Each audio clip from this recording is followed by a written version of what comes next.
Warning! What you are about to hear contains explicit language, adult themes, and potentially disturbing content. The views and opinions expressed are those of the hosts and do not reflect the opinions of anyone else, anywhere, ever, in the history of the world. This podcast is intended for an immature audience and should not be listened to by anyone, anywhere, ever, in the history of the world. You know, fuck it. You've been warned.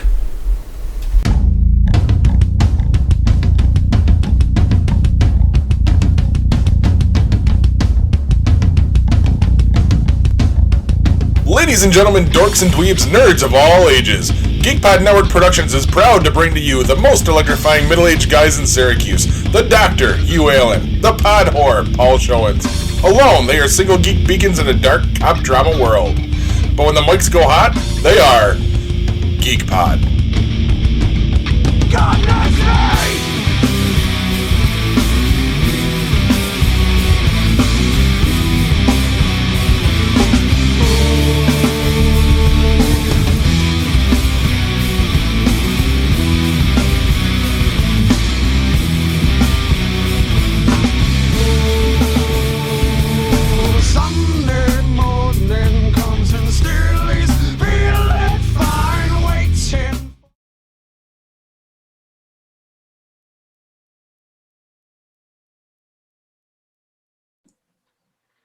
Hello and welcome to this week's edition of GeekPod. I'm your host, Paul.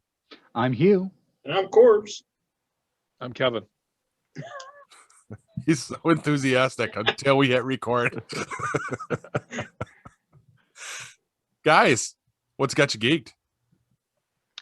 Well, I'm really excited this week because as everyone here, maybe Kevin doesn't know because Kevin doesn't listen to the show and I don't know how much background you guys gave him. But Kevin, I had to quit drinking because I have a problem. I can stop. I can not drink, but once I start, I can't stop. I mean, most of the time I can stop, but 1 out of 10 chance that you're not going to stop and things are going to get shitty. It just wasn't worth it. So back in January, I quit. I came on the show and talked about it. So it's public knowledge so that everyone would hold me accountable. And after about 2 months, well, actually I should say right off the bat, Facebook knew by some strange form of voodoo social media magic, I started getting ads for BrewDog and Athletic Brewing Company and all these non-alcoholic brewing companies. One of them kept popping up in my feed a lot, and I started looking into it. And I'm proud to say I've got several beers from Athletic Brewing Company here out of Stamford, Connecticut, to drink tonight. The first one is an all-out. It's called All Out Stout. And what's interesting about these guys, they started in 2017, and they rather than make it and then try to remove the alcohol, which is what most NA beer is. They remove the alcohol through some sort of chemical process. They won't go into detail about their process, but they actually brew it at almost 0 ABV. So it's an actual brewed beer, which makes a huge difference. And I can tell you that while this stout does not hold up to Founders, KBS, or anything like that. I've tried all of these. This isn't new for me. I'm just excited to be able to have beer again on the show. I can't be the beer guy because this is the only company I'm probably going to be able to drink. But the stout, it's good. It's about as good as a Guinness, which is not my favorite stout. But the other two, they have one called Run Wild IPA, which is just a standard IPA, and it tastes as good as any IPA I've ever had. Maybe not a super high ABV like a Voodoo Ranger or something, Imperial IPA, but for your average IPA, it's great. The really good one though is they have a hazy IPA called Free Wave, and I'm blown away by that. That's as good as probably the best hazy one I can recall off the top of my head was Juice Bomb by Sloop Brewing, and can I ask a question, Hugh? Sure. Can I ask you a question? You actually like the taste of IPAs? Stouts are my favorite, but I do like IPAs. Yes. Okay. It's taken a while to get used to it, but I do like it. I'm a fan of IPAs, but like 0.05% of them. Yeah, it's tough. A lot of them are very samey. They kind of taste like the same thing. And I would say that the Run Wild tastes like a good one of those. It's like every other IPA, but that's kind of shocking because you've got a non-alcoholic beer that tastes that good. It mimics it so well. The Free Wave though blows my mind. It's got the hazy look. It tastes just like a high-end hazy IPA. It's excellent. So just to give a little background, these guys started a few years back not because of, like me having a problem with drinking. What it was is they had very, active athletic lifestyles, good jobs, and realized that even though they were eating right and doing all the right things, even having a few beers twice a week with friends, they'd have to deal with hangover and the calories and all that stuff. And they didn't want to have to deal with all of that because everything else in their life fit together properly. Their love of craft beer was kind of causing a problem. So they spent a long time just working on the process, trying to figure out how can you actually brew it without alcohol rather than remove it after the fact.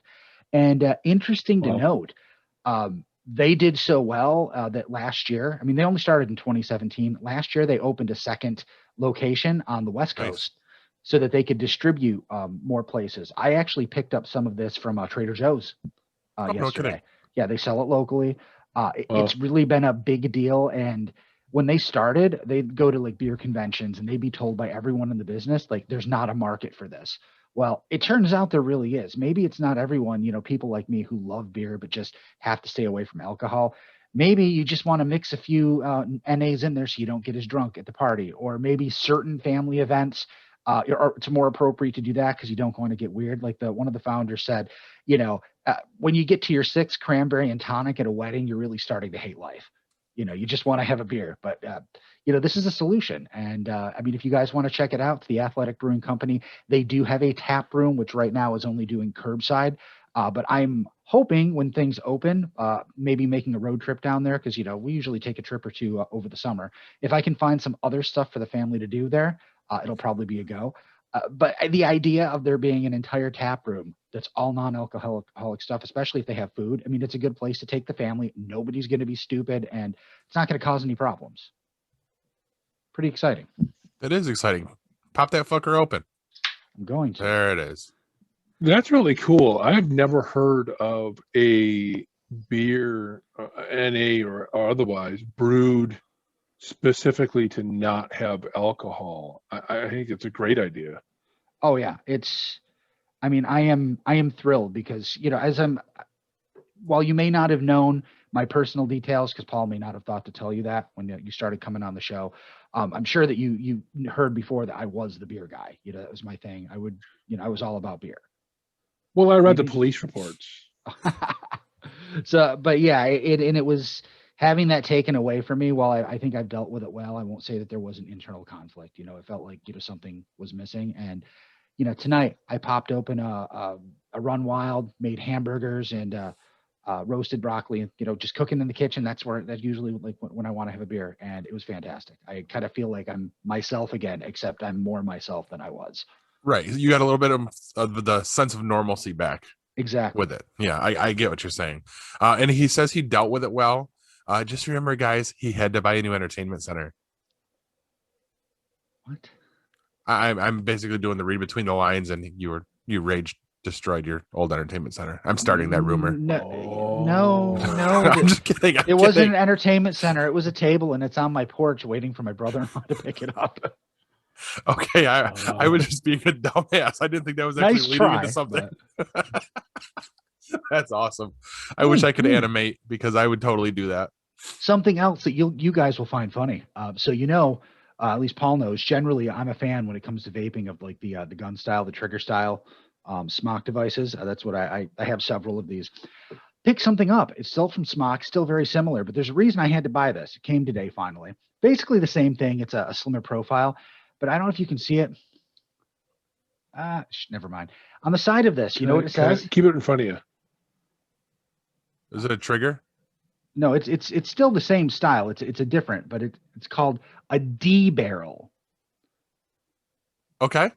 Now, because people who think vaping is awful always call, oh, it's your douche pipe and all this stuff. I could not resist picking up a douche barrel. I had to. It was like $17. They were on clearance. I'm like, I just have to own this so I could go, yeah, it is my douche pipe or my douche barrel. That's funny. That's awesome.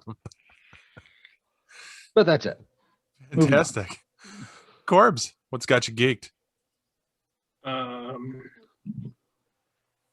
He is so excited. Look at him. Right into it tonight. Chopping at the bit here. Honestly, I've been up since about 5:30, so That's right. I'm doing- Are Friday nights gonna work for you anymore? Yeah, that don't fucking bother me. If it gets to a point where I'll just take a nap or whatever. There you go. And if at some point when I actually start working at home, it won't be 6:30 in the morning, and it'll be usually probably 8 or 9 to 5 or 6 or something like that. So it'll be normal schedule. There you go. So for me, it's simple. You guys all both know, Hugh and Paul both know that, and Kevin. I think I'm a sports guy. Always have been. Love sports. Love golf. And the sport of choice is baseball. So for me, it's opening day. Yeah, I already typed it in. Yesterday, just the fact that baseball is back. Last year was a rough year for me, not being able to watch baseball from April on. I mean, came back in July, but it just Wasn't the same. didn't feel the same. No. It really didn't. It was more baseball is more of a marathon, and I'm starting in July. It just seemed like it was more of like an all-out sprint. It just was weird. It just didn't feel right. So this year, even if they're not playing 162 games, the fact that they're starting in April, for me, I'm just stoked. It's going to be a good year. The White Sox are supposed to contend. Unfortunately, their starting left fielder got hurt the Sunday before opening day, tore his pectoral muscle, out 5 to 6 months. Oof. That puts him back in sometime August, September. So hopefully they can stay in contention, and when he gets back, he can give them the lift that they're going to need. They're going to pitch well. They're going to hit. So for me, it's all about the baseball. There you So, go. Kind of figured. I'm looking forward to it. I mean, that's the one thing my father and I both have in common. We talk about it all the time. His team's the Pirates, so I mean, you can put the laugh line in now if you'd like. I mean, they're going to be a horrible team this year, but they got some good players in the team too, so they'll be exciting too. Pitching is going to be a little tough for them, so, but we'll see. And I don't care. I always say this, and Paul, you'll agree with this. I don't care who beats the Yankees. As long as somebody does. As long as somebody does. And every year, if you guys are Yankees fans, I apologize, but every year, I don't care if it's 1960 or 2021, every year they're picked to win the World Series, and I laugh every year when they don't. Don't get me wrong, they're the best team. They got the most championships, but please, you're not that good. They don't have the pitching this year. They got one starting pitcher. That's it. If the other guys that are behind them step up, great. Then that works out for you. But when you've got 4 guys unproven behind your starter, I'm sorry, you're asking for a lot from your guys. You're not wrong. So, Corbs, you ever go see any of the local games? the Chiefs, or I'm sorry, the Mets. Well, yeah, whatever To they're me, called now. I'm sorry. If they're the Mets, I got a friend of mine works for the Mets. He works in the clubhouse there. They're the Chiefs. They're always going to be the Chiefs to me. Yeah. They're going to be the Chiefs. They're going to be the Sky Chiefs. They're never going to be the Mets to me. Right. So, but yeah, I do take in a few games a year. Last year was hard not being able to go. I'd love to go and sit at the ballpark and watch a game. You know, when I was my son's age and younger, my dad would take me to the games. It's how I got to my love of baseball, was just going and watching. And I would go and I would literally go and fill out the scorecard in the book, you know, and sit there for the whole game and watch it. People don't understand why I like baseball. I mean, please don't get me wrong. It is boring to watch. You know, it's tough. It's a tough game to watch. You know, to sit at home and watch. At the ballpark is different, but at home, it is so hard to watch a game start to finish in your living room. People like to watch it because they like to see guys hit home runs. I don't like that. I'm not a home run guy.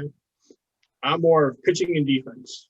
I would rather see a guy turn a double play than a guy hit a 500-foot home run. I would rather see a guy move the guy from first to second or from second to third with one out and a hit to the right side than the guy try to hit the ball over everybody's head. It's just, to me, it's the strategy and the science of the game for me. So I think you see more of that when you get to see a live game. I mean, I don't care if it's single A or triple A. I honestly think that you can enjoy the game a lot more. I mean, there's a lot of other stuff going on. There's the peripheral stuff. I mean, there's the interaction with other people. There's the stuff on the sidelines. Yep. There's the things that happen that that they keep out of the the video. Right. With all the stuff going on. It's a great time. Yeah. Yep. And even the stuff in the stands is fun to watch when you're at the ballpark. It's just the other, like you said, the interaction with it, it's so nice. It's just so, I don't know, it's just so calming to me, which is weird. I think Go ahead. I think I'd be a bigger baseball fan, and I don't like to watch sports on TV. I don't even like to watch the stuff that I'm into. I'm not really into football, baseball, whatever. But the stuff I'm into, I can't watch that on TV. But if I go to a live event, oh hell yeah, whole different vibe. So much going on. Mm-hmm. You see the intricacies of the interaction, and I mean, when I spent some time in California, an internship and then a job after that, and that's when I got to go see some of the single A and triple A ball. Yeah. Before that, I never went to a baseball game, and I'm like, why? Why did I ever miss this? If I'd had a chance to do that when I was a kid, I'd be a huge baseball fan. Yeah. It's just so much fun. Yeah. Yeah. Makes a whole So world of much difference. It is. Like I said, it's a whole new vibe. Right. Now I've seen no hitters on TV. I've seen a perfect game on TV. I went and watched the Chiefs I was there, and I watched the guy take a no hitter in the 8th inning. Watching it on TV as opposed to watching it live, Kev, you're right. It is a huge difference because at home you're not, you're into it, and you're like, but at the ballpark, everybody's into it. Yes. And if it gets to be the 9th inning, forget about it. I don't care if it's the opposing team. Yeah. The no hitter going. Even the fans of the home team are rooting for the guy to throw a no hitter. And on top of that, they're rooting for the team to get ahead. Mm-hmm. It's both ways. If he throws a no hitter, they're happy. If they get ahead, they're ecstatic. It's different being in the ballpark. I don't disagree with you, Kevin. I think you're right. I think if you're there, it's completely different than being at home watching it. I think the stuff you're talking about too, the minor league stuff, I think you see a lot more of that just baseball fans, not fans of specific teams, but baseball fans. Yep. Right. And I think that's where the energy comes from. I mean, the stands don't have to be full for you to really have a good time. Yeah, exactly. I'd love to go see more of that stuff. Right. And like you're talking about, it's more cost efficient to go to a minor league game. You can go to the Chiefs game and get 2 good seats, a hot dog, and a drink for $40. Yes. Maybe 50. Yeah. You go to a major league ballpark, you can get seats in the upper deck for less than $150 a seat. Yeah. It's ridiculous. You can't. I always want to take my son. When I was growing up, my dad used to take us, me and my brother, every year to New York City. Now, I'm not a Yankees fan, but when I was growing up, I loved Don Mattingly. He just epitomized baseball thing, hardworking, didn't have the most talent, but he was always gritty. And we would go every year and watch a baseball game in New York City. And we would get fantastic seats. And it wasn't that expensive. We're talking really? We're talking about late 80s, early 90s. Oh, okay. Before the boom. You try to go to Yankee Stadium now, you can't get in the upper deck for less than $3. It's ridiculous. So you can't even go and stay. We would go and stay, and we'd go to a 3-game series in New York City and stay, and it probably cost us less than $500. Jeez. Wow. For 3 seats, 3 games, and a hotel room, probably cost you less than $500. Now you couldn't do that. You can't do that for 1 game. No. Or one night in a hotel room. Yeah. It's ridiculous. So you have to go down, drive down to a day game, and then drive back at night. So 4 hours down, 4 hours back, and 4 hours at the ballpark. I mean, long day. Yeah. So you're right, Kevin. To me, it'd be better just to take your family. If you want to take your kids to a game, to get them into a game, take them to a minor league game. It's so much less expensive. And the players in the minor leagues play harder. Yes. Because they're looking to get. Yeah. So. Yeah, they're there to play. You know, they're not there to be a show. They're there to play. Yep. Yeah. Exactly. Just before we get off the topic, if you ever want to go to New York City and do anything, see a show, go to a game, talk to me first. Okay. I've got the way to go and not cost a whole hell of a lot of money. All right. The company's And I dying. don't mean have the company send you. No.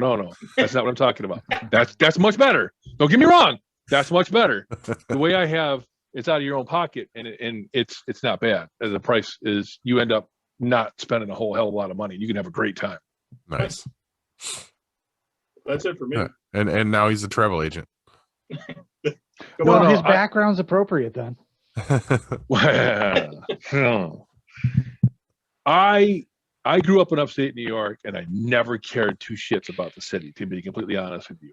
A few years ago, some friends of mine and I got together and we're like, let's go see the International Motorcycle Show in New York City.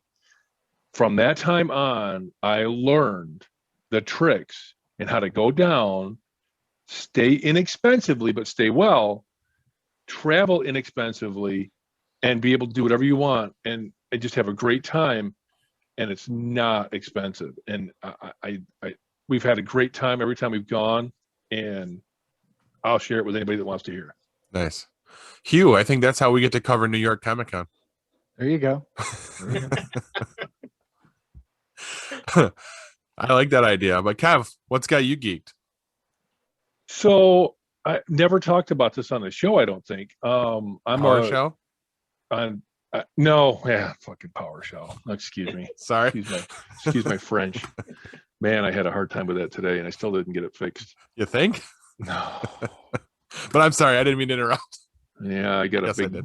did. I got a big. He's having like PTSD right now. Oh man, I got a freaking rock I'm behind it. I mean, it's not even a freaking boulder. It's just huge, nasty freaking blockage I've got. I can't get past it. I'll figure it out. But now what I wanted to, so you said what's got you geeked? Well, so I'm going to call myself a motorcyclist because I like motorcycles. I don't give a shit what brand it is, as long as it's got two wheels and it goes fast and you have fun with it. I like it. I've got a ride coming up. Some friends of mine put this ride together. There's these things called BDRs, Backcountry Discovery Routes. So they're dirt roads and forest roads and ATV trails and things like that people have put together and mapped them when GPS, you get the GPX tracks, you can go download them and you can follow them. You can just download and put them on your own GPS and you just follow them on your own. Well, there's this one called the MA-BDR, the Mid-Atlantic BDR. It goes from Pennsylvania down to West Virginia. Some friends of mine are going to do it, and they invited me a couple of weeks ago, and it's going to be April 16th through like the 25th or something like that. It's 10-day ride, and I'll meet them in Rochester the night before we leave, and I gave myself another day on the end, vacation wise. I didn't use much of any vacation in 2020 at all, so I got all that vacation. I got it all off, got the whole time, no problem. So I'm really psyched about going. The best part is I picked up a motorcycle over the winter. It's a bike that I've been wanting for a while. It's a great, on-road, off-road bike. It's a big bike, bigger bike. It's a KTM, which is an Austrian brand. The thing that got me really excited was today I got an email notification that some of the parts that I had ordered for it are actually going to be here in the next couple of days. Nice. So in order to do a ride like this, you got to be able to carry luggage, something, panniers, which are the side bags, the saddle bags, a trunk, tank bag, stuff like that, so you can cram your underwear in there and some tire changing tools and stuff like that. And I didn't have the pannier racks, the saddlebag racks. You have to have racks for the bags to go on so they don't sit against the bike, so they don't sit against the swing arm and the exhaust and stuff like that. Well, the set I had ordered was on back order, and I didn't know if I was going to get it in time or not. And I'm so happy to say that I'll have it in the next couple of days. So my bike will be done, and I'll be able to take it on this ride. And I'm very, very, very, very excited. It's going to be a great time. But that's where I'm at. Awesome. And now what's got me geeked is I kind of did it in a little mini vacation this week. I didn't work Monday, Tuesday, Wednesday. I took the opportunity just to hang out with the kids, and I don't know if any of you guys saw it on Facebook. Yeah, I know. I kind of threw it all to the wind, and we just had a bunch of fun. Along with appointments, we had doctor's appointments every day that I was off. But we also did stuff like I took the kids out to breakfast one day. I saw that on Facebook. Yep. Then the next day we went to the park for a picnic, as well as going to the zoo with my mom. And then and along with all this, I did make time for actually like wifey time. Every night we were watching the MonsterVerse movies to catch up. Every night. So we that's not a euphemism. Oh man, if you called that the MonsterVerse, hell of a thing to call your sex life. I mean, we do call it Kong. Wow. God. So Hey, whatever she's helps. Godzilla. She Godzilla. Did you say Notzilla? Yeah. No, I said so. She's Godzilla. Yeah. No. Remember who said that? Right. He's like, what's she gonna do about it? I'm just saying, if you're Kong, then she must be Godzilla. That's something you guys came up with. I mean, that's not me. But I don't know how I had never seen any of those movies before. Those were actually really good. Like Skull Island was the best out of the three, for sure. But we just, what it boils down to is I had a blast for 3 days and then had to come back to work on a Thursday. Just it was basically I let the kids take the lead. They just had a blast, and it actually rolls right into our gaming segment. So how about our Valhalla minute?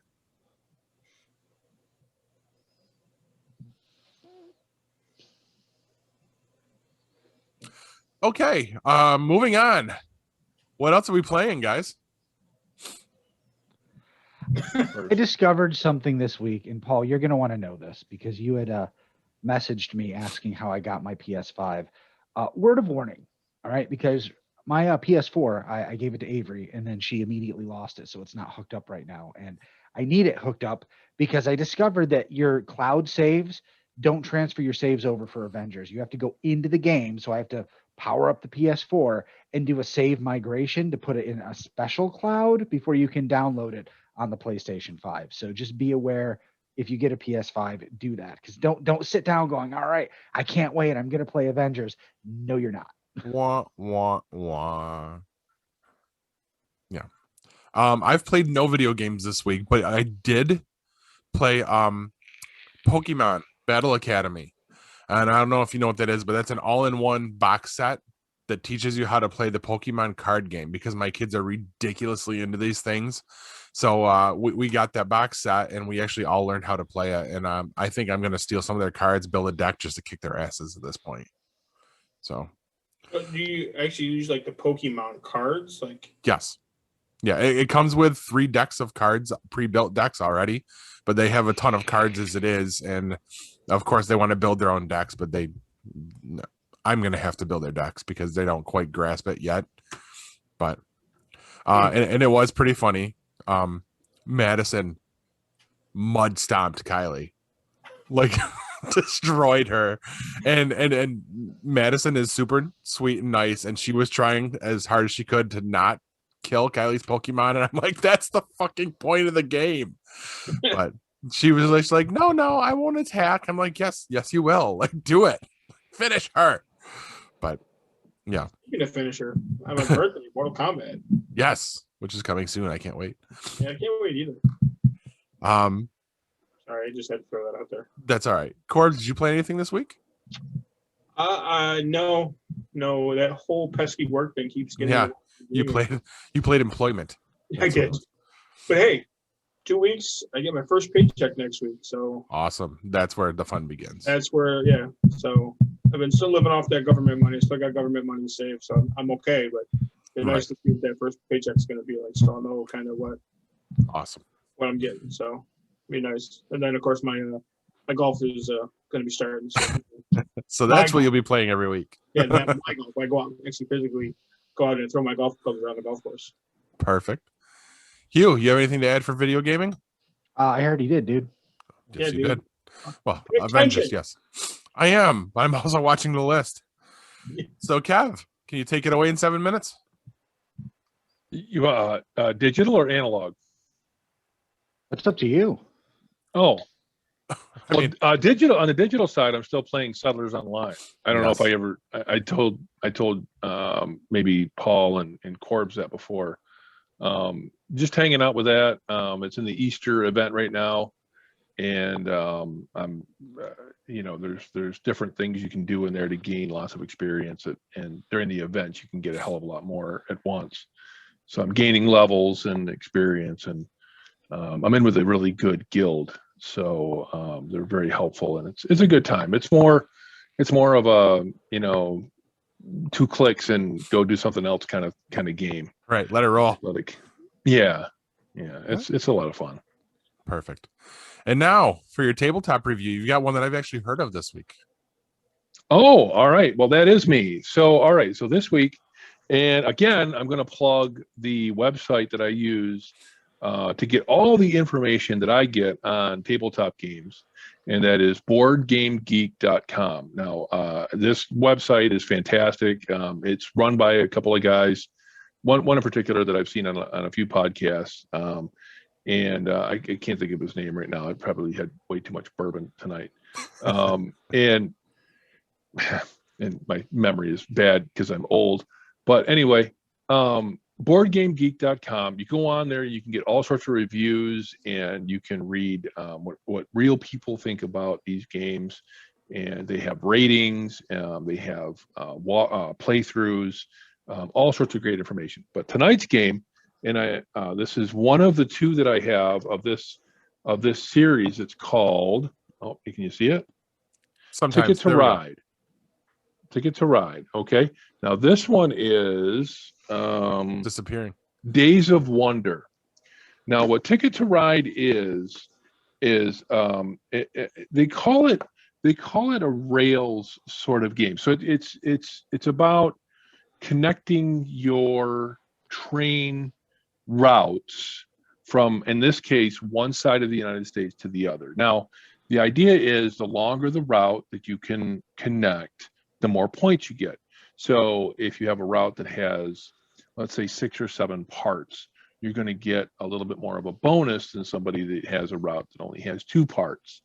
And if you can have a contiguous line that is the longest of any of the game, you get even more points. So there's a lot of different ways to gain points, and there's ways that you can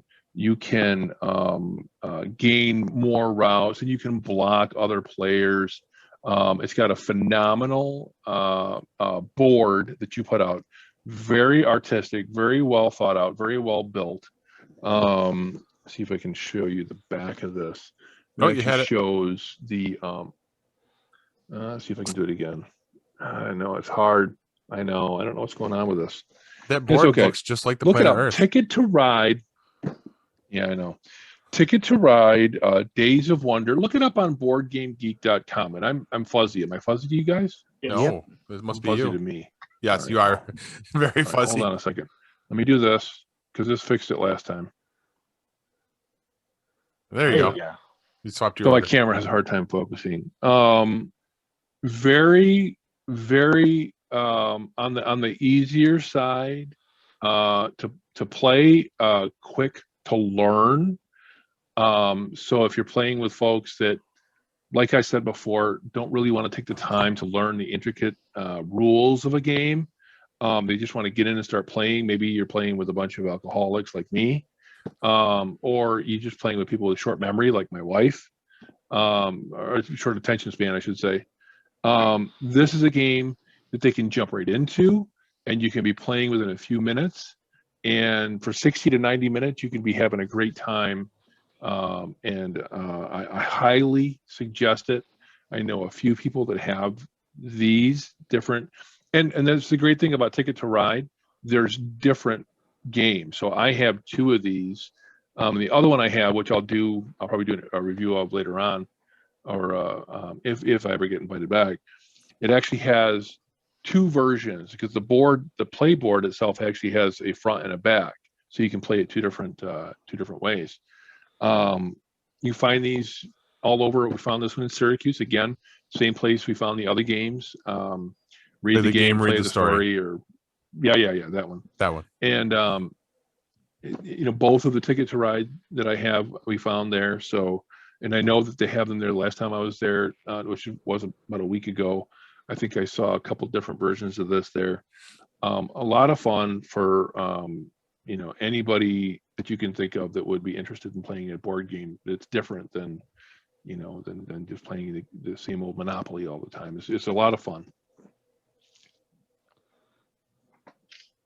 All right, and that's good timing. We're gonna cut to break, and we're gonna come back and do the news. So stay with us.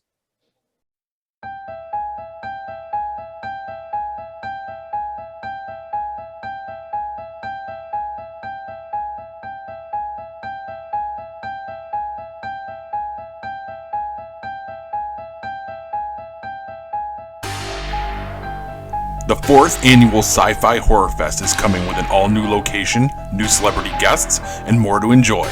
Sci-Fi Horror Fest has a new home for 2021 at the Vernon Downs Casino and Hotel in Vernon, New York. Sci-Fi Horror Fest will be held on August 27th and 28th. Sci-Fi Horror Fest is a family-friendly event featuring exciting guests including CJ Graham and Loren Malloy, as well as fun activities, vendors, and a media area with an eclectic group of podcast personalities. More guest announcements will be announced soon. For more information and to purchase tickets, go to www.sci-fihorrorfest.com. That's www.sci-fihorrorfest.com. Sci-Fi Horror Fest is currently looking for volunteers. This is your chance to be part of the fun. Please note, dates and details of the event are subject to change due to any lasting issues due to COVID-19.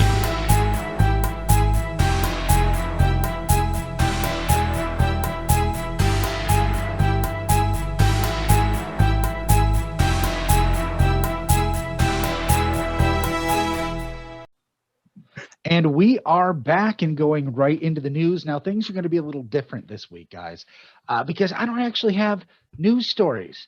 I'm going to go with April Fool's news, the April fuck yous, all the fake news that's fit to print. Now, mostly because my last little news thing, I got stung by this yesterday. I got had. And it made me super, super, super happy. And then it made me really sad when I realized what day it was. So first up, when the brew hits your eye like a big pizza pie, Budweiser did not really announce a new pizza flavored seltzer line yesterday. What came out was pictures. I don't know if you saw these, but there were 4 flavors. There's pepperoni, extra cheese, veggie, and anchovy. The fake out missed Americans' most asked for seltzer pizza flavor, which would be meat lovers. Next up, a cheesy complexion. Velveeta Cheese definitely didn't really announce a V by Velveeta skincare line, touted as the hottest skincare line never to drop. Now, this might have been a good idea if you really give it some thought. Between Doritos and Cheese Puffs, there's a subset of basement dwellers whose faces are covered in fake cheese anyway.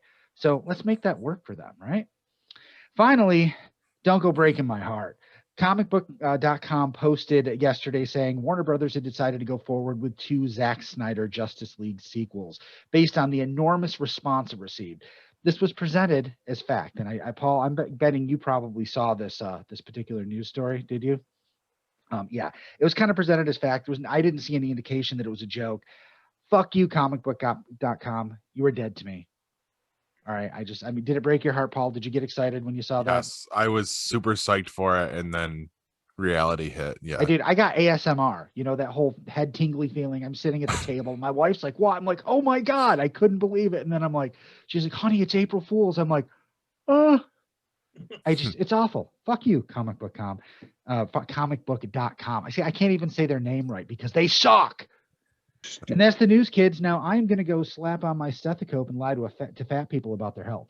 Paul? In other news, 3D Doritos are, in fact, just closed bugles. Back to you, Corbs. Let's over the top. Dude. Speaking of over the top, that's the movie this week. So, Over the Top, starring Sylvester Stallone, directed by somebody whose name I'm not even going to try to pronounce. It was released in 1987. All right, so in Over the Top, Lincoln Hawk, played by Sly Stallone, as a truck driver, long-haul trucker, shows up many years after walking out on his kid to take custody of his son, Michael, on the day he graduates military academy. Michael resents Hawk's sudden return into his life and believes everything bad his grandfather has told him about Hawk. Hawk does everything he can to try to earn the boy's trust while teaching him values such as determination and perseverance through a sport in which Hawk is considered to be a champion, arm wrestling. Ooh. Meanwhile, Michael's grandfather does everything he can to reclaim custody of his grandson. And when Michael's mother finally passes away, the grandfather offers Hawk a large sum of money to just simply walk away. But things start to change when Hawk enters the International Arm Wrestling Championships in Las Vegas. Michael realizes that his father had tried to maintain contact all along, but never received any of the letters written by his father. When he learns this, he must escape his grandfather's mansion and find a way to get to Las Vegas and cheer on Hawk so he can win the grand prize and start his own trucking company. That is the gist of the movie in a nutshell. It's based around arm wrestling, but it's more of the whole father-son, deadbeat dad type movie type thing. Not one of Stallone's best movies. Speaking of deadbeat dads, I'm only giving it 2 out of 5. So 5. Yeah, they are usually 5 stars. My bad. what the hell is your problem? Did you forget the star system, or did you get caught up in the arm wrestling? That's where it got me. It's the arm yeah, wrestling. actually, he's still trying to figure out why we call him Sly, because his name is spelled S-Y-L, not S-L-Y. Seal. It should be Sil. So that's all I got on that one. Yeah. So when you gave me this one, I went looking for our good friend Roger Ebert's review. Nothing. No, because he fucking hated this movie so much that there is no review on there. So I had to go and find one from February 12th, 1987 from the New York Times by our new friend, Janet Maslin. And here's her review. You ready, guys? It took colossal crust. More specifically, it took Sylvester Stallone to make a film that is largely about arm wrestling. Duh. It isn't that exciting to watch, and it's not the sport of kings either. But Mr. Stallone saw the potential for something Rocky-like in this subject. No, not even a little bit. As indeed, he sees it everywhere. Okay, I should have kept reading. So, Over the Top, which opens today at the Criterion and other theaters. Who cares where it was at? Sorry. It tells of a modest, bashful trucker named Lincoln Hawk. Bashful? Has anyone ever called Stallone bashful before? Or since? Mr. Stallone sure can write names for himself, whose gift for arm wrestling may just take him to the top. The screenplay by Mr. Stallone and Sterling Silliphant doesn't even make sense. A lot of it has to do with Hawk's efforts to win back the love of his estranged 12-year-old son, Michael, played by David Mendenhall, whose mother, played by Susan Blakely, kept the boy away from Hawk, but changed her mind when she became mortally ill. The boy exists partly as a plot expedient and partly as a sounding board for Hawk's philosophy, which is garbled even by Mr. Stallone standards.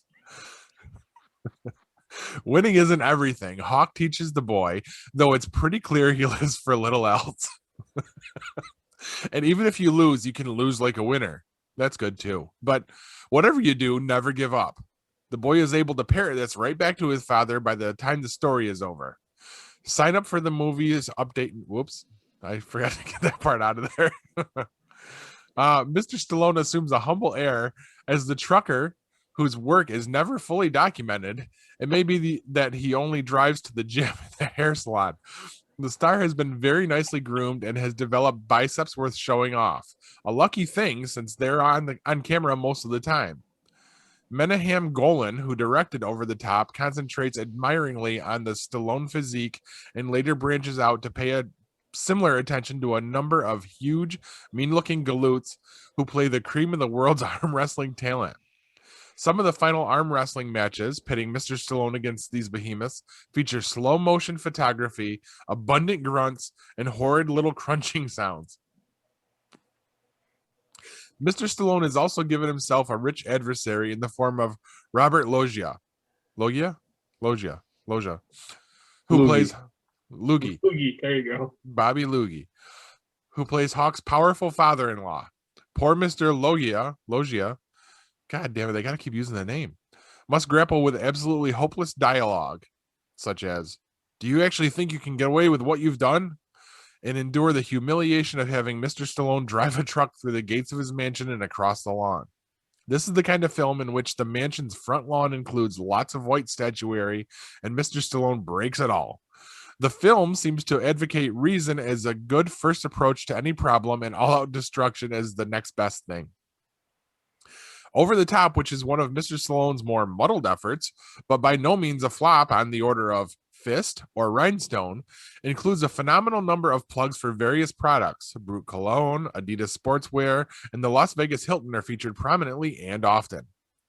There are smaller but unmistakable plugs for Pepsi Cola, Duracell batteries, and many others. This review doesn't even give a star rating for this dumpster fire. Dumpster fire is pretty close. Yeah. All I remember of it, and I'm kicking myself for not wearing my hat tonight, was the whole slow motion turning the hat around and the was there anything I missed? In Over the Top, that's like every Stallone movie, except for the hat. Except for the hat. But yeah, that was Over the Top. I'm not gonna lie, Corbs. When you sent me the text message, I really did cringe, like for real, that this was gonna be the movie. They can't all be winners. Yeah, seriously, I've been like, I mean, no, you're not wrong, and we have to highlight some of the shit. It sounds like a really good movie. How much have you had to drink? No, he's had to have seen it.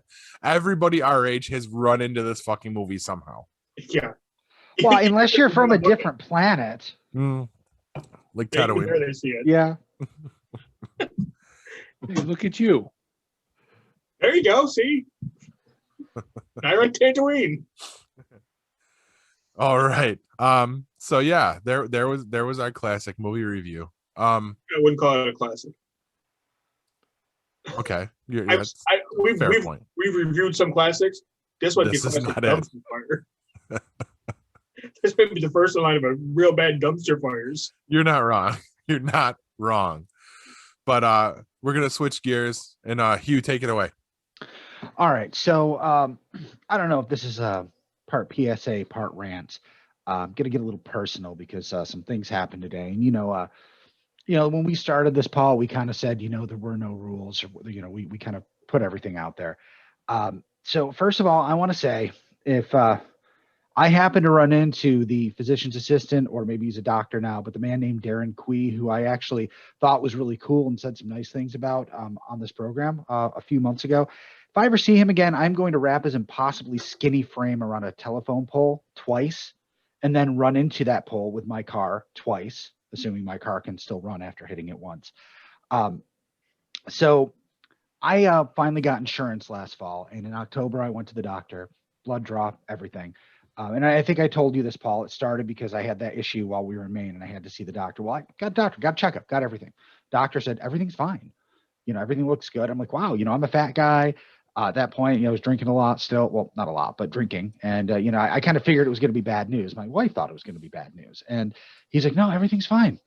When Damara went to the doctor the last time, they said, oh, by the way, we need to set up an appointment with your husband. And she set the appointment, came home, and she said, yeah, they said they want you to come in. Like, what?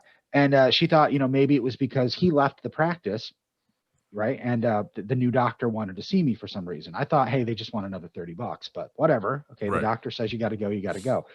In the meantime, over the past few months, I've gotten now up to 4 specialists that I was referred to by Darren Quee. And I hope we can't get in legal trouble for this, Paul. I don't care. But I've been referred to. These people are calling me like, yeah, we got a referral that you want an appointment. I'm like, I didn't talk to this guy about any of this stuff. I don't know what the hell's going on. He apparently was referring me everywhere. I don't know if doctors get kickbacks for that or they get paid for referrals. He had me taking that crazy expensive migraine medicine when that wasn't even a thing that I really brought up or was concerned about. But he was giving me texting me coupons so that I didn't have to pay for it, or so it was free or something. It was really weird. I get in there today and she's like, ask me how I'm feeling, what's going on. She's like, oh, I wanted to talk about your numbers. And she pulls up my blood lab from before. And not only is my cholesterol bad that they want to put me on medication, but they had me do more blood today. Now, I don't know this yet. I'm probably going to learn this really quick.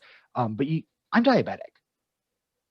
Okay. Not pre-diabetes. I'm diabetic, straight on, boom. And I have been at least since I got my blood drawn last year in October. I'm sorry. And here's the crazy thing. That number you and Corbs talk about, I remember, I don't know what it's called. But A1C. Okay. You know what my number is? 12. That's bad. Yeah. I mean, I don't understand how this works, but you guys were like, man, I really need to get it down to what is it? Under 6, I think. I've just Under been 7. reading. Under 7's good. 12, which is really bad. Which means your sugars are over 300. Yeah. Ballpark. Yeah. This is information that I should have known. Yes. 6 months because ago. you should have been turning this around already. Yeah. Yeah. Can't you die if this is not under control? It's really, really high. Yes, you can go into a diabetic coma. What? And this guy I mean, even today I'm sitting there and my new doctor, Colleen, she's like, well, I don't understand how he could have missed this. I'm like, I really don't think that this could be missed. Something else is going on here. And she's like, mm-hmm. And everybody I talked to there, I was like, even before I got that news, I was talking to the nurse. I was trying to get some information. I'm like, so yeah, it was weird. Darren left your practice and all of a sudden I'm getting all these calls. She's like, oh, Darren's a goof. Everybody acted weird about it. Something weird is going on there. So I'm going to make a complaint to the Attorney General, which I guess maybe he's in jail. No, he's not. He left St. Joe's Physicians to go work downtown at some place that serves low-income people. Because I looked up his Facebook because I tracked him down because I wanted to see what the hell is going on. So he moved to. I mean, that does not sound like it's a cherry job. Okay, working with the drug addicts and things like that. Something went down, and I mean they should have. Somebody should have been looking at this. I mean, is he the only person that looks at these results? I'm really angry that I was told point blank that I was fine. Yeah, that's bad. It is, and it's not too far off of how I found out I was diabetic. Really? Yeah, it used to be we used to have to do yearly screenings for our insurance. I'm on Kristen's insurance, and we went the first year. Everything was fine. Second year, I went back for it. And they give you your paperwork and send you out the door. I come home, I throw it onto the counter like I always do. And that's when Kristen discovered that my sugar levels were over 300. And she's like, you're not fine. You need to get to a doctor. So, I mean, I didn't get all the being sent to these different specialists and all that. It's just literally the lady wrote everything down and just handed it to me and nothing was said. Wow. But yeah, it's I mean, I would have carried on the same way without knowing anything if Kristen wouldn't have been nosy and looking at my paperwork. Yeah. So I never had anything like that. I, for the longest time, never I wouldn't go to the doctors. I didn't go to the doctors, didn't go to the doctors. The reason I went back to the doctors, and I don't know if you, Paul, you know this or whatnot, but when you become, no, because that's different. So for those of you that still listen to the audio version of this podcast, I just made a hand motion like Corbs couldn't get it up. That's where we're going with that. Thank you for explaining that. I keep forgetting that not everyone has switched over to the YouTube version of the show yet. I actually wasn't looking, so I'm glad that he said something. Okay, but I'm sorry. Continue. The reason I decided to go back to the doctors was my feet were like tingling. Ooh. So, which isn't good either. No, that's a scary side effect too. Yeah. So that's when I went to the doctors and I explained that to her, and I straight up told her, I said, look, I haven't been to the doctors in like 10 years. I said, the reason I'm here is I know I know I'm either pre-diabetic, on my way, or whatever. And I said, because my feet, I still have feeling in my feet. I can still feel things in my feet. Don't understand it. It's different because when you become diabetic, at some point, if you don't keep it under check, you will lose feeling in your feet. Yes, and then you will lose those feet. Yes, right before you lose them. Yeah. So that scared me a lot. And as you guys know, my mother is a diabetic. She's been a diabetic for 30 years. My brother is a diabetic. You guys know the issue with my brother. I told you guys off camera what's going on with him. I don't know if I said it on camera. No, you dodged that. Yeah. He's a diabetic. So that it scared the living shit out of me. And I'll be the first to tell you, I don't control my blood sugar. I don't eat right. I have never ate right. But it's time. If you get to that point, it's a life change. Paul, you know this. Hugh, you will understand this. It is an all-out life change. Because if you don't control it, it is a death sentence. Oh, yeah. And it's a horrible death sentence too, because literally you will lose body parts. You will lose fingers. You will lose toes. You will eventually lose feet. Yep. It's scary shit. And I mean, I know I sound very hypocritical because I have been one of the least healthy people. Like, I eat like a fucking crazy person. I drink heavily, and I mean, and I even realized it was time for a change, and I've been pretty good about sticking with it. I've got an app I'm using that has really helped me with that, and it's called MyFitnessPal. And it's a daily diary of just putting in what I'm eating, and it lets you know what you need for your calories. And that's how I've dropped almost 6 pounds in a month. Good for you. Yeah. It helps that Kristen's huge on a health kick. She's making healthy meals that most of the time I don't feel like I want to cut my wrists when I eat them. Right. But the food is the hardest part. And you know what? No one's going to expect you to be 100% all the time. You're going to have days where you're just like, you know what? Fuck it. I need a Whopper. Right. And you're going to do it. And you find ways to juggle like all the days ending in Y? Basically what it was. But now it's gotten to... now. Yeah. Now it's only days with A's in them. Yeah. Same thing. Okay. You had to think about it, though. Yes. Need to go That's find a the snack. beauty of concussions. Well, I have the doctor said she was going to look at the blood they took today, and that she was going to call me tomorrow because she's in tomorrow, and kind of tell me. I mean, I'm assuming that I'm immediately getting put on metformin. I'll be making a trip to the pharmacy tomorrow. Yeah, that's where they always start. I mean, we'll see what happens. I'm hoping that with that and some adjustments to the way I eat, I can at least start pointing things in the right direction. I mean, the one thing that they'll put you on metformin, they'll put you on, and Paul, you can correct me if I'm wrong, atorvastatin. You take that, Paul, for cholesterol? I take one of them. I was taking statins, but Kristen stepped in because with her being in the medical field, she said the statins are bad news. Okay. So she forced my doctor to find alternatives. Why are they bad news? Because I may need to be armed with that information. Don't remember. I will have to ask her, and we'll reconvene tomorrow with that. Let me know too, because I do take atorvastatin for cholesterol. Wait, atorvastatin? Yeah. That one's not bad. I'm on that one as well. Atorvastatin's an okay one. For your cholesterol? Yes. Okay. And then I take something for blood pressure. Starts with an L. Lisinopril. Might be it, yeah. Yeah. I'm going to... That one I don't have to take anymore. My blood pressure has come way Mine down. did the same thing when you start dropping the weight. I don't have a problem with that. My blood pressure was 118 over 72. That's awesome. Yeah. How do I have fantastic blood pressure at my size and issues? How is that possible? It is possible because you know whose labs are always perfect? Kristen's. So it's just a lot of it is genetics, and my family, I come by it naturally through my family. Like all of my family was a fucking train wreck with their health. So, but you know what? I mean, off mic, you've got a couple of good resources because we've already been through the shit. So Yeah. feel free to ask questions. I've lived it for 30 years with my mom. So if you have any questions, please ask. I've read that metformin actually helps with weight loss as well, and it's also known as the shitting your guts out drug. It can be. It is, and I will attest to that. I took that. I started taking that, and my son and my mother will tell you I had the worst gas you could ever imagine. I already do. This can't no. It will get worse. Trust me, it is.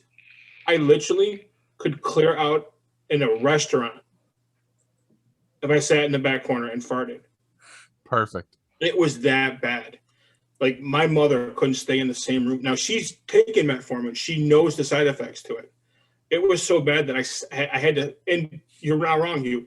I literally sat on the toilet for 30 minutes and did not stop shitting.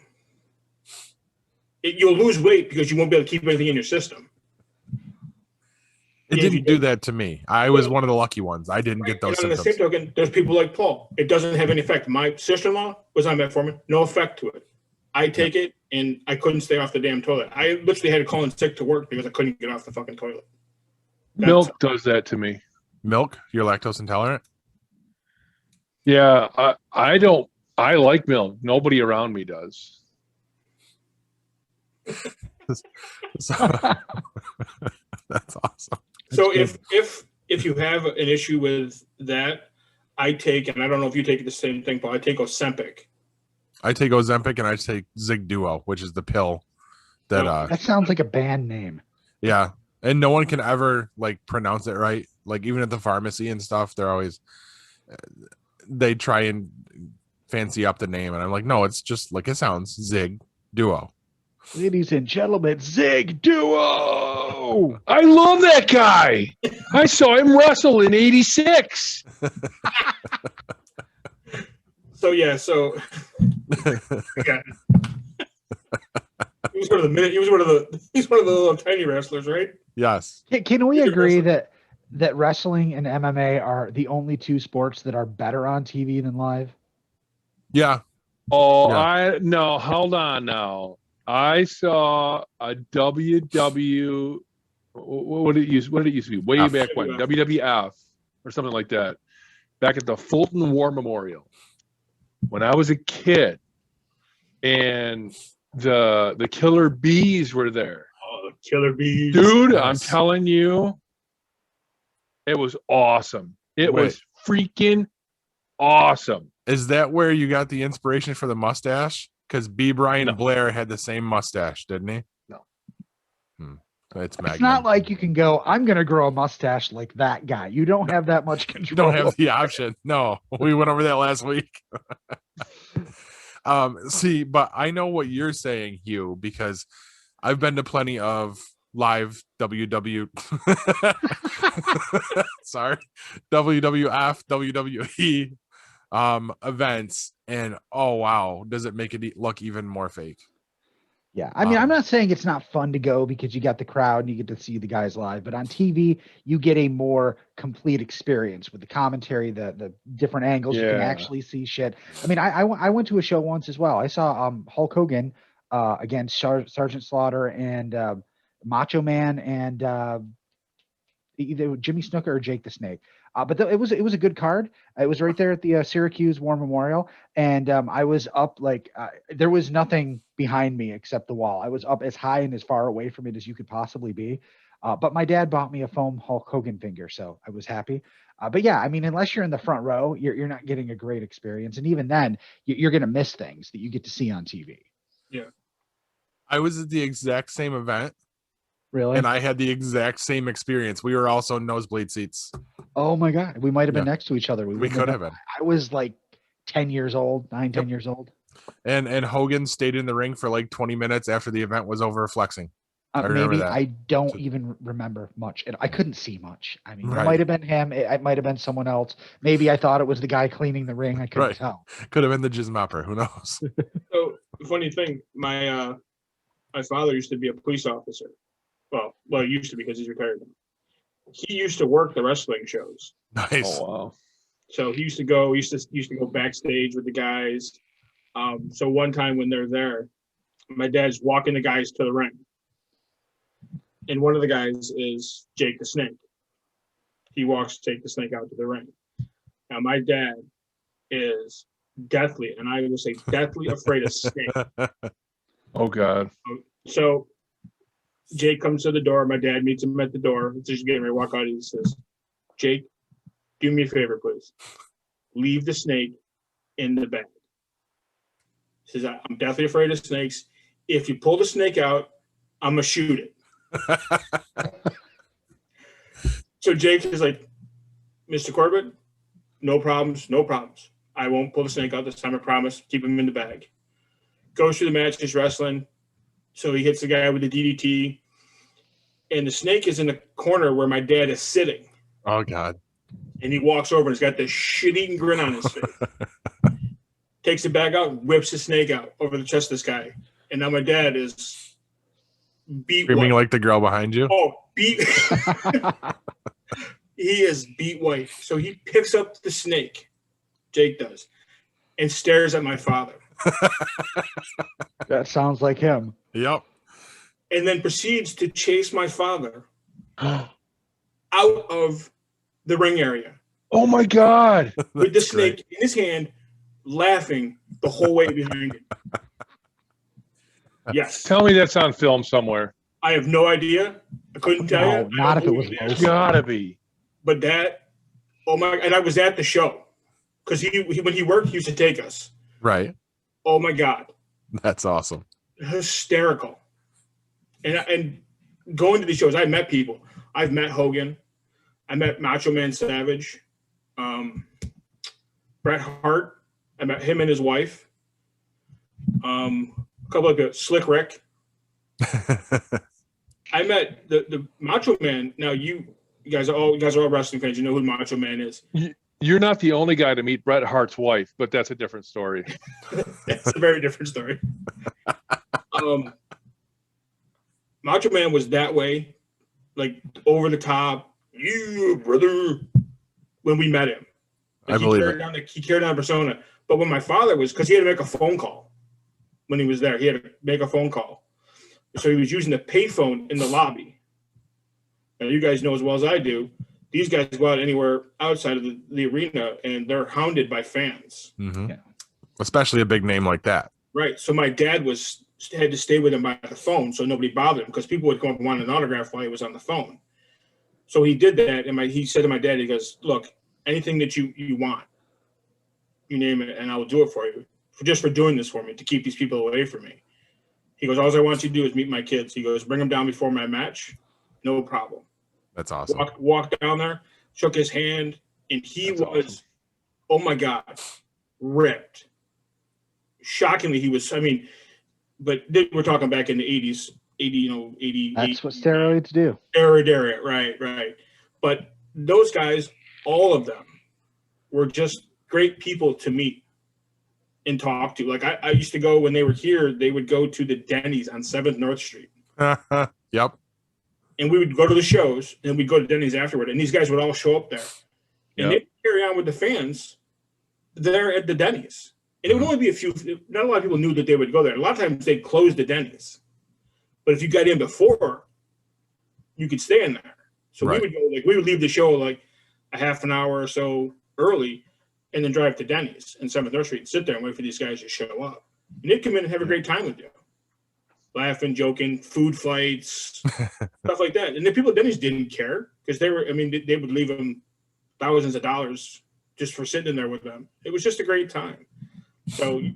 going to the shows, obviously, I agree with Hugh. Outside, watching it from home is different than watching it there. But I always had a good time when I went, just because I was able to do more things than most people could get to do. I'm not saying that as a But it's just I was the reason I love telling that story about Jake Snake, the Jake Snake of my father, because it's hysterical. And my dad tells it all the time too when we talk. Oh, I'm sure that would be one of my highlight reel stories too. Yeah, the show I saw at the Fulton War Memorial, the reason I remember it the most is because afterwards we were at the 7-Eleven right down the road, and a couple of the wrestlers came in, and they immediately got surrounded by people, and they just stood there and they're just talking. They're just talking to everybody, and I just stood there. I'm like, well, hey, hi, how are you? I didn't know who they were.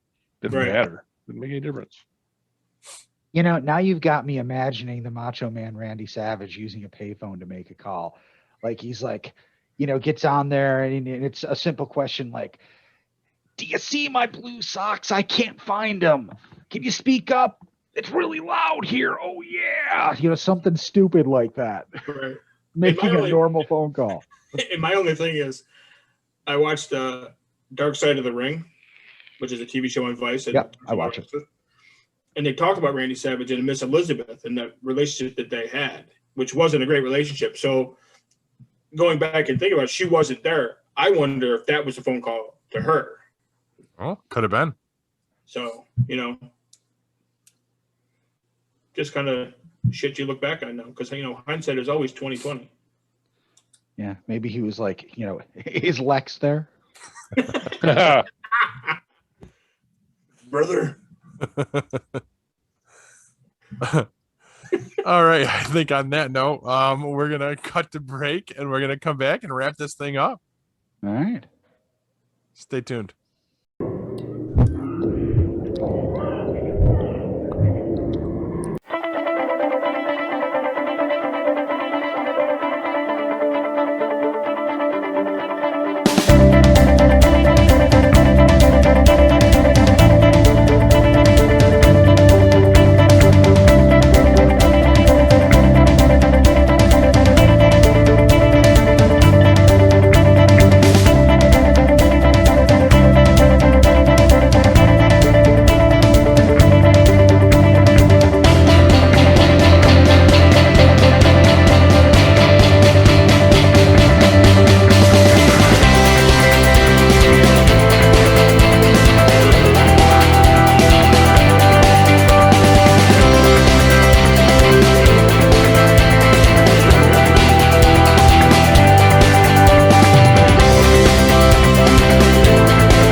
We're back, guys. Welcome back. Nice. Okay. All right. So guys, what you got midstream? That hits wrong. I need a better intro for it. It's not necessarily the name, but it just I think something else when you say that. Which is kind of where I was going with it. I'm thinking 1997 in a seedy hotel room pissing all over a hooker. That's what I think of. That's a difference. That's for a different time. We definitely she's what's midstream. I mean, were we in the military together? Because never mind. Okay, so the prerequisite that we had every week, The Walking Dead. Wasn't my favorite episode, but I mean it was cool. We're getting to see a little bit of a meltdown with Carol. We're on the tail end of this. I mean, it's all filler right now. They're not going to introduce any new villains, really. They're gonna fill it in and they're gonna turn it off, just like that's what Kirkman. That's what he does. He just said, I'm done. and done. But the preview for next week, that caught my attention. It did, but is that actually Jeffrey Dean Morgan in that chair? I mean, I know they're not digitally de-aging him for this because they couldn't afford that, but correct me if I'm wrong, that he looked different. A little bit. And I wonder if maybe they actually got another actor to play younger him. No. I wouldn't think they would, but It looked like Jeffrey D. Morgan. Yeah. I think what you're getting, Hugh, is he's got that jet black hair and no real facial hair to start. I'm familiar with him from other things though, so it's not just his Negan look. I mean, Right. Supernatural. I've been watching Jeffrey Dean Morgan for years, so I mean, you guys are probably right. But my wife and I both, we watched it, backed it up to watch it again, and I'm like, it looks like him, but it doesn't look like him. Now, I would buy if you said that was him de-aged digitally, because that always looks a little funky. But I know that they couldn't afford to do that. I mean, maybe they could, but I wouldn't think they would have been able to do that. AMC could afford to do that. Yeah, but would they dump that kind of money onto a filler show of The Walking Dead? Well, yeah, they got a movie coming. Yeah. They've got all sorts of other they got the whole. Well, properties they coming. have a movie coming. They've had it coming for a while. Yeah, like 3 years now, and it still doesn't have a locked script, so they can start shooting. So, I really starting to wonder if we're going to see that. I've also heard that maybe the Daryl and Carol spinoff is a red herring. Really? And that's not That ain't actually gonna going to happen. It's not going to happen. It's not going to happen. I hope not. I just want them to. Hell, there you go. I want them to continue Fear. I could care less about a movie. Oh, I could care less about World Beyond. I just want them to continue Fear. And I know I've harped on that before, but I love Fear. he doesn't know this though, Paul. I call Fear the Walking Dead the good Walking Dead show. Yes. That's what he said since and day I one. take shit for it. It is. All the time. It is. Well, It's the best. it is. You don't take shit for it anymore. Oh, okay. Because when they basically rebooted it, that changed everything for me. Like once we got rid of fucking Nick and those guys, I was okay with it. I'm very when okay Al with it. showed up. I didn't mind Nick so much. When Al showed up. Yep. Mm-hmm. So yeah, but when she showed up, I think when she showed up, I don't think we've gotten a lot of Dwight. I think you're going to see Dwight a little bit more. I like John Dory. Yes. Yep. How are you going to feel when Madison shows comic back up? book? The comic book like characters, the bigger than life characters. It's what brought it breathed so much life into that show. In the beginning, it was just, well, this is what happened on the West Coast, right? When it all went down. Now it's, wait a minute, this is different. This is interesting. This is comic book like. Okay, I'm in. Yep. Yeah, I agree. So how are you all going to feel when Madison shows back up? As long as it's well done, I'm okay with it. Is she supposed to show back up? She needed to go. She was not. I mean, her acting style. What the hell's her name? Kim Dickens. Kim something. Yeah. Yeah. Her acting style never fit this genre. She is I don't know what you want to call her, Midwest woman, and she fits that sort of a genre. She's not a sci-fi actress, not in my opinion, not by anything I've ever seen her do. So, I mean, soap opera, rom-com maybe, but nighttime drama, not a sci-fi thriller like this. If you call it a thriller, I don't know if you call it a thriller anymore. It's not really horror. Yeah, I just don't. She never fit. She didn't fit. See, I thought she was fine. I didn't see any issue with her at all. And Corbs, yes, I think you are going to see her again. Okay. And that almost felt like that was a plot thread that just got dropped.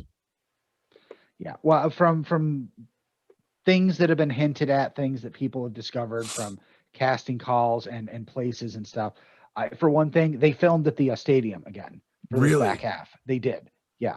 Nice. So, and we know in The Walking Dead, if you don't see the person die, they're not dead. That's always been true. Okay. Didn't see her die. Okay. Right. There's no reason that there's no reason to think that she didn't survive. I mean, she had she blew something up, but it was something that she could throw or whatever. There's no reason. Yeah, she had a road flare in her hand. Yeah, she could have run. Yes. She could have gone up the wall. Yeah. Yeah. I always said that she could have just gone up the wall. You know, she was at the gate. It was locked, and she could have just gone up the wall. And I think that she knew that the character at least knew that she was, I don't want to say poison for her family, but she really wasn't helping. She was good at protecting them, but bad at being a mother in the right ways. And it's totally believable she would have survived and just watched them from afar this whole time. And then when it's most needed, that's when we're going to come back. I think so. I see that. Okay. Along those lines, what about the 2 Indians? What happened to those guys? We never saw them after they were on the bluff. Yep, and they took a overlooking couple over of the pot dam. shots. At the dam. Yeah. Yep. But what happened to them? They just like disappeared. Right.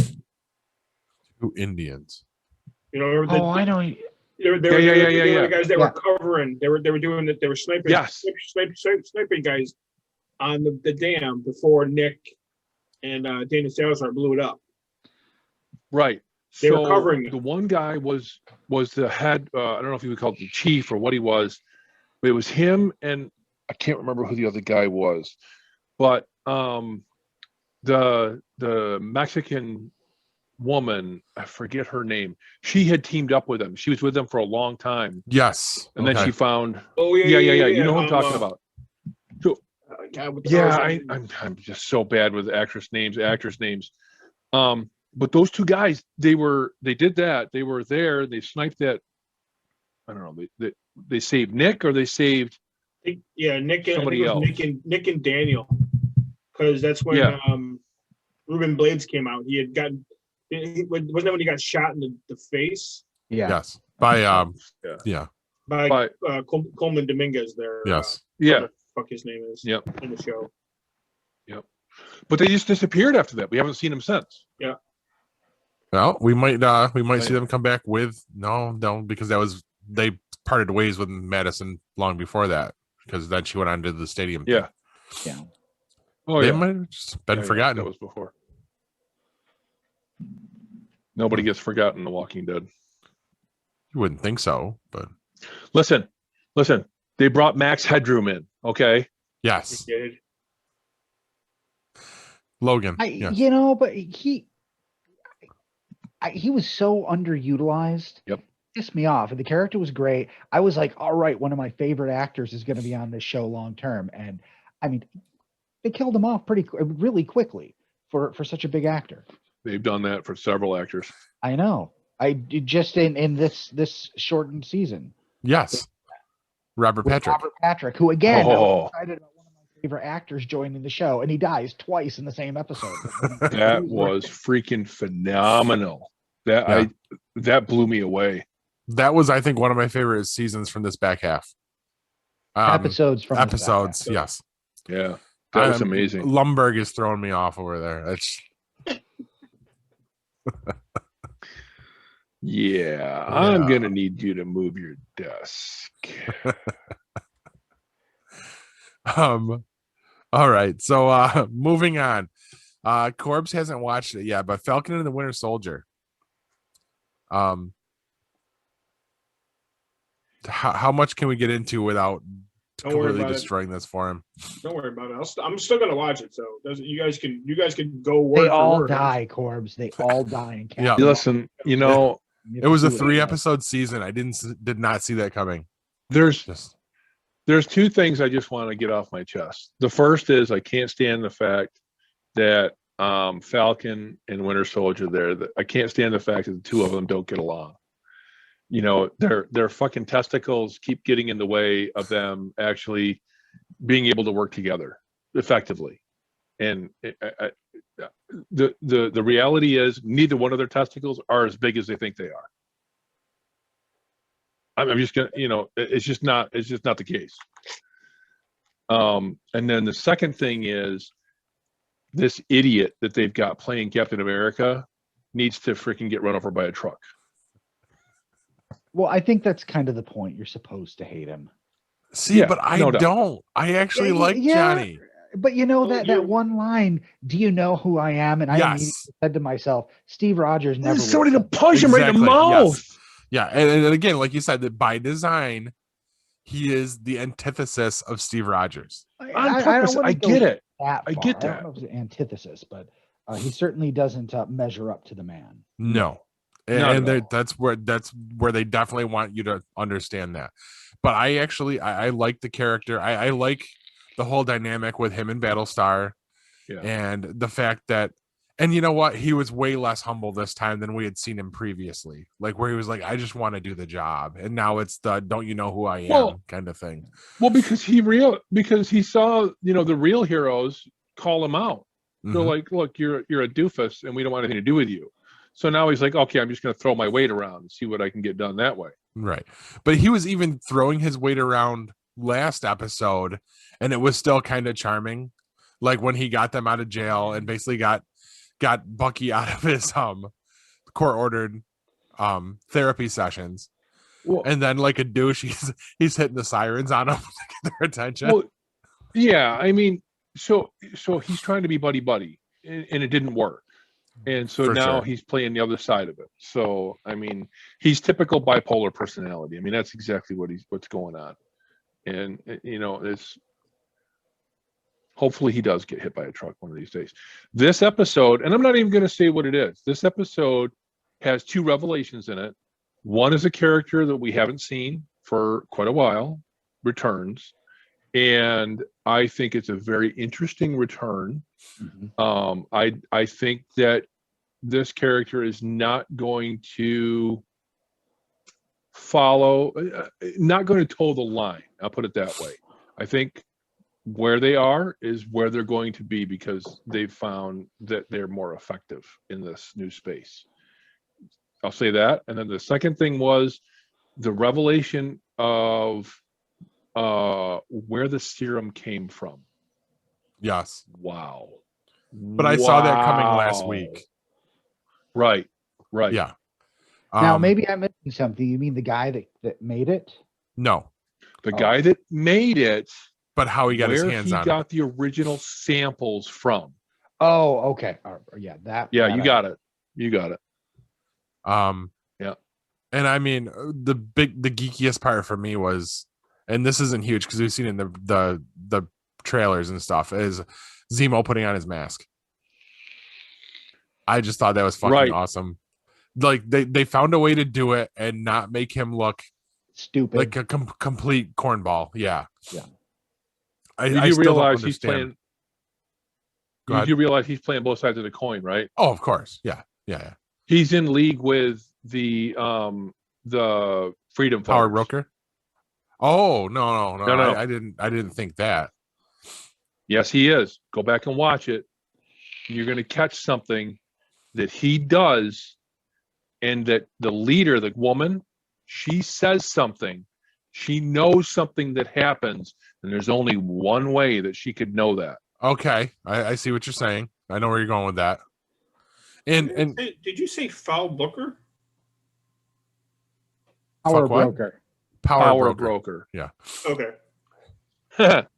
Okay. You're funny. Kevin, you might be onto something there because I didn't put that together until you just pointed it out. But you're right, because I mean, unless there was a little bit of a time lag in the episode, and they don't make that clear. Could be, but I honestly think it was on purpose. It was a little bit of a twitch just to give you an idea of what's going on. I wish you could it was done so quickly and so expertly that I think they did it on purpose so that you might miss it, so that it's there, but you might miss it. What is it she says? She says she says to her colleague that the doctor is dead. Okay. And this is right after it happens. I mean, right after. So she knew what was going to happen that night because it's all happening the same night. They're doing what they're doing in their area. And Zemo is with the others going to the lab. The doctor ends up dead, and she knows it. Zemo was there to kill the doctor. That's the only reason he was there. That's why he looked for the gun. He found the gun, and that's why he killed him when he had the chance. Sorry, spoiler. That's all right. See, I just took it as that was his way of making sure we don't get any more super soldiers. Yeah, that's how I took it. But you're onto something there. It is. It is and it isn't. It is and it isn't. He did it for that reason and to make sure that the Doctor didn't release any more or reveal any more information about how the girl, I forget her name, how they got the serum, because that's where he was going next. And that Zemo killed him right before he had anything else to say. Interesting. Yeah, I just happened to catch that. I want to watch it again because I want to make sure that I'm right on that, but I'm pretty sure that I caught that right. And we're not even touching on the fact that where most of this episode takes place and what that could mean. It doesn't mean anything. I don't know what No, I don't know. I what mean, the it's not city going to is. lead I into don't- it. Like Disney?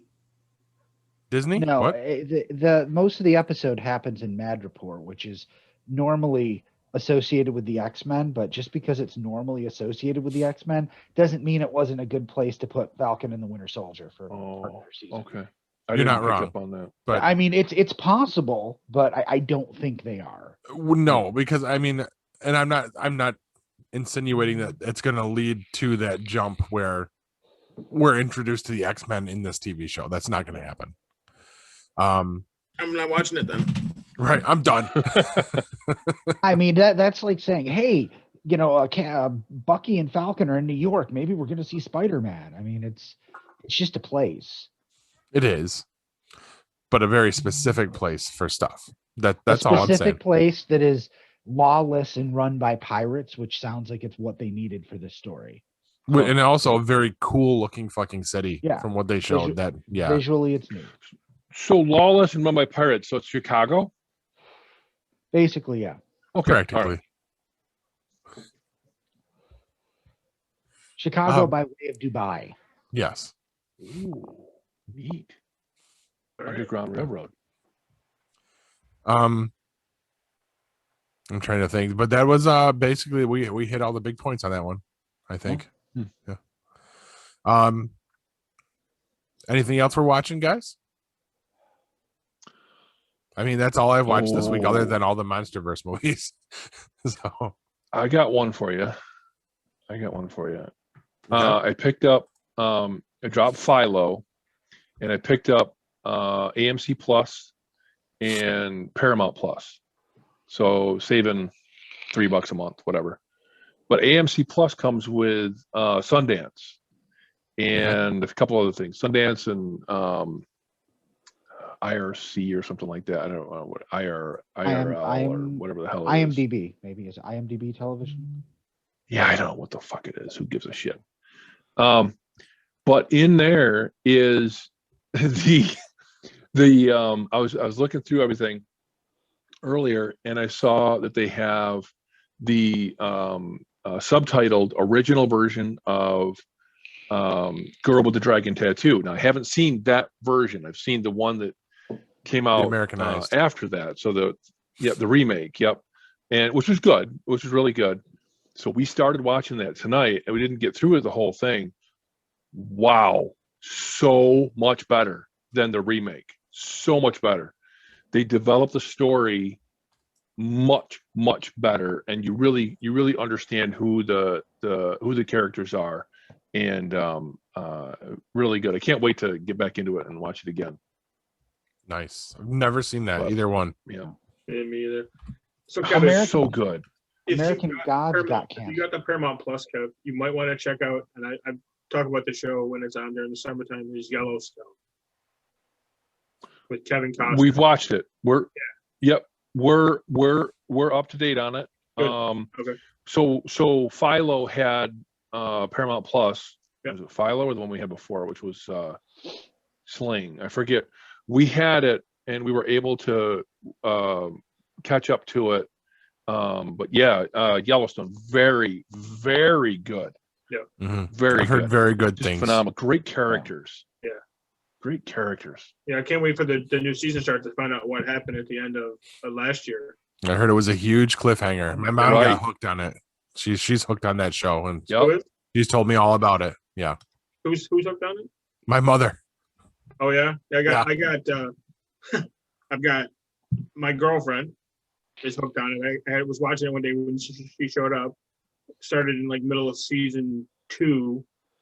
When she went home, she finished watching season 2. The next day, season 3 was on. She watched all of season 3, and then like 6 weeks later, it was on again, and she watched the shows that she had missed from season 1 all the way to season 2. Nice. It's really good. So yeah, so That's what I heard. she watched it. Her mom watches it, and I got my ex fiance watched it too. She's the same thing. She's all over it. So I'm getting everybody on this show. Paul, you're next. Next, right after Supernatural. Exactly. It's surprisingly good, considering that number one, it's not sci-fi.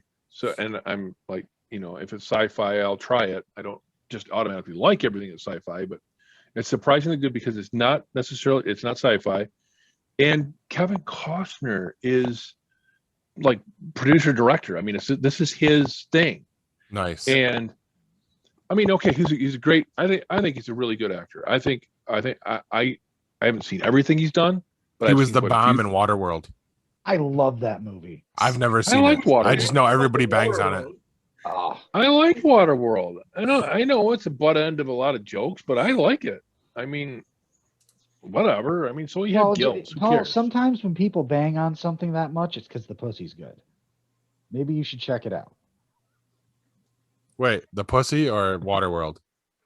It's Yes. a euphemism, Paul. But yes, the answer is yes to both. I don't know. I like don't the know. movie. The best part about Waterworld was the guy in the boat in the oil tanker. That in the tank. That also has Dennis Hopper in it. How can you not love a With movie? an with Dennis eye Hopper? patch. I don't know. I've never seen it. That's all. But I He's did good. like him as He's Robin awesome. Hood. I don't Alright. think I saw him as. You didn't see Kevin Costner as Robin Hood? Robin Hood, Prince of I Thieves? don't know. Did I? You had And to Morgan see it. Freeman. It was like one of the very first movies to come out in 3D. That was in Oh, I 3D. definitely didn't see it in 3D. I only It saw was- one movie in 3D ever, and I hated it, and And I never watched another Also one. spawned the song that gets played at every single wedding. Everybody. Every Yep. wedding. What is it? Brian Adams song. Everything I do. There you Do go. it for Hugh. Do for Hugh. Oh, neat. Okay. I'll never hear it differently from now on. I know you won't. That's why I I said do it all for Hugh. I've ruined so many songs for my wife. Christmas Um, song, regular song. I had to have seen it. You've had to. But It's got Kevin Costner's in it. Kevin Costner, Morgan Freeman, Christian Slater. Okay. Who's the freaking girl in it? Madeline. Amy Yazbek. No. Amy Yazbek. She was in she was in Men in Tights, I remember that. That's a good one. God, what the hell? Is it Madeline? I think it's Madeline. Mastriano, wasn't it? Mary Elizabeth Mastriano. Oh, yeah, okay. Might have been her, yeah. And like Alan Rook. Alan Rook is the bad guy. The guy who falls out of Nakatomi Plaza. Yes. Christmas movie. Rickman is his name. Alan That's it. Rickman. Rickman. Yeah, he died not long ago. Yeah. A year or two ago now, right? Yeah, he's A gone. couple years ago. Yeah. He's It's, gone. it's unfortunate. He was one of the greats. I really liked him. Yeah, he's a good bad guy. Yes. And Paul, a reason for you to get into Yellowstone is written by Tyler Sheridan. You know who Tyler Sheridan is, right? Okay. First 2 seasons of Sun. Oh, was that him? Yeah, the Deputy Hale. Oh, okay. Yeah, he's the writer of that show. Nice. So he's got a couple. He's in it. He's in a couple episodes of it too. So, but he's done all the writing. He's done all the writing for it. It's his show. Nice. Kevin Costner produces and directs a lot of it. He's the one he's like the executive producer. He writes a lot of the episodes. He's very good. He's very good. He did a lot of the writing with him and Sutter for the Suns. Nice. So Now the big question: does he I get got sent one to the for you, train too. station? he does not get sent to the train station. I told you, my mom told me all about it. Yeah, does not get to. Only one person's gone to the train station so far. Nice. That we saw. Yeah. That we saw. Yeah.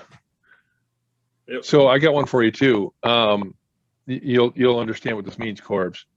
So I grew up around horses, and there's still a lot of people in this area that have them and ride them and show them, whatever. My barber, as a woman, that I kind of grew up with her, but she's a little younger than I am. So even though we kind of knew each other, we didn't really know each other. But she's dating a guy that I went to high school with. Whatever, doesn't matter. She shows horses, and I asked her the last time I got my hair cut, I'm like, "Are barrel racers really like that?" And she's like, "Oh, hell yeah." Really? And then I'm like, man, I wish I knew more barrel racers when I was younger. Yeah, I agree. Kevin, what does she show them? My barber, she shows English and Western. No, I know. You said she shows horses. What does she show the horses? Whatever they want. Oh, I like what you did there, Paul. You're welcome. Whatever they want. So, did you see that American Gods got canceled? Yes, after 3 Is anybody seasons. here is anyone watching that? No, I wanted to. It's another one that I missed out on because I don't have the channel. Good. Fremantle Media is trying to find another home for it, but Nice. Neil Gaiman came out and said, if you had told me they were going to end the adaptation of my book, this is the absolute worst possible place they could have stopped. Wonderful. Or they did. Like the cliffhanger to end all cliffhangers. Like, I mean, really, just it couldn't have been any worse. Wonderful. Yeah, that's not how you do it, but apparently it is. I mean, that's just kind of fucking it up for them.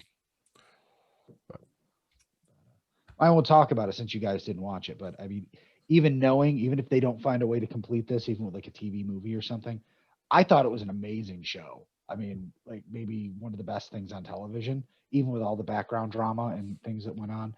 I mean, it's got Ian McShane in it. I mean, anything with Ian McShane in it is automatically up a level. And everybody, all the rest of the cast really just elevated it. It's a fantastic story, a fantastical story, and all of the acting is fucking amazing. That's what I've heard. I've heard great things about that one too.